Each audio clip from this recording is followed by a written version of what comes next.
Assalamualaikum at magandang araw, Bangsamoro. Umabot sa mahigit na 30,392 ang mga opisyal na membro ng UBJP ang dumalo sa kauna-unahang Provincial Assembly ng United Bangsamoro Justice Party sa probinsya ng Lanao del Sur, kasama ang Lanao del Norte at Marawi City chapters. Kahapon, araw ng Lunes, Mayo 6, 2024, sa bayan ng Bansayan, Puuna, Bayabaw, Lanao del Sur.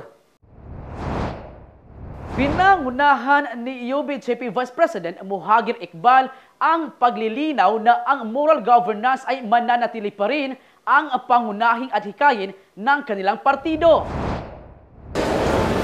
Ang unang-una, ang paninindigan ng United Bangsamoro Justice Party ay moral governance. Ang moral governance ay walang pagkakaiba sa Islam.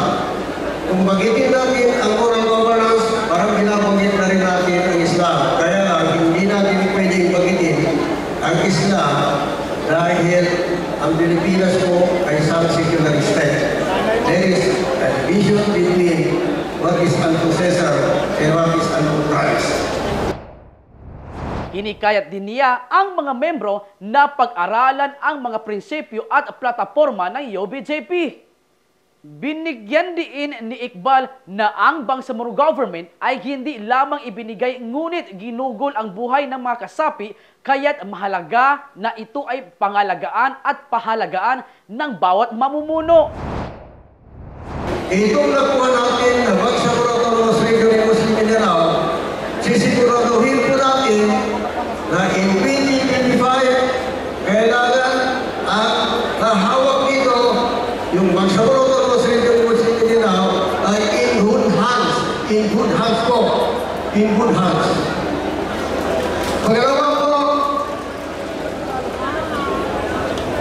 nasisiguraduhin po natin ang 2025, ang dapat na manalo, dapat na hawak ito ay may malasakit sa taong bayan. Siguraduhin po natin na by 2025, ulitin ko po, ay sino ang hahawak sa Bangsamoro Autonomous Region ng Muslim Mindanao ay may malasakit sa taong bayan. Sa kabilang dako, nagpasalamat si Maguindanao del Norte Governor at UBJP Secretary General Macacua sa mga dumalo at hinikayat na piliin ang partido na malapit sa Allah o sa prinsipyo ng Islam. Dahil kailangan ng partido is yung belief natin na malapit sa partido ng Allah Subhanahu wa Ta'ala. And what's that party? The Party of Islam. Yun ang partido ng Allah Subhanahu wa Ta'ala, is yung party ng Islam. Ang pipiliin natin ng partido ayon sa ating paniniwala is yung partido na medyo malapit doon.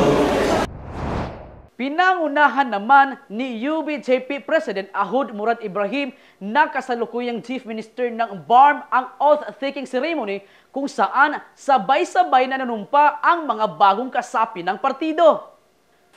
Bismillahirrahmanirrahim. Oath of Membership. United Bangsamoro Justice Party. I, sabihin yung pangalan ninyo, a resident of, having been accepted as a member of the United Bangsamoro Justice Party, do solemnly swear that I will follow its constitution and bylaws and uphold and support the goals and objectives of the party. Nagpatayo tayo ng political party. Itong political party dahil ang laban na ngayon is already a democratic process. Hindi na armas, hindi na negotiation, hindi na kundi democratic process. Kaya kailangan natin ang political party. Ito ang dahilan kung bakit nagpatayo tayo ng political party.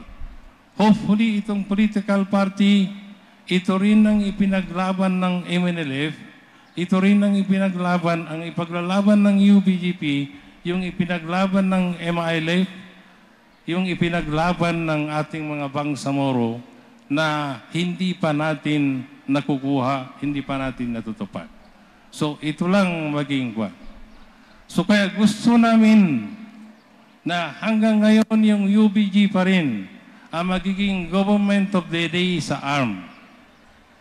Ako, hindi ko na, ako pa ang maging chief minister, kahit na sino, as long as galing dito sa mga nag-struggle, galing ang majority pa rin na hahawak ng BARM ay galing sa mga nag-struggle, ay yun lang ang kailangan natin.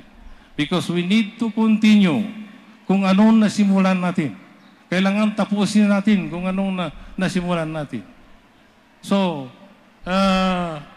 kasi alam nyo, with due respect, kung iba ang hahawak sa BARM, siguro babalik sa dating gawi yung BARM.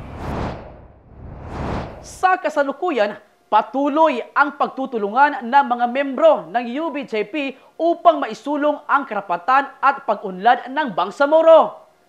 Joe M. Rashid Padalisan, Z-Live News Online.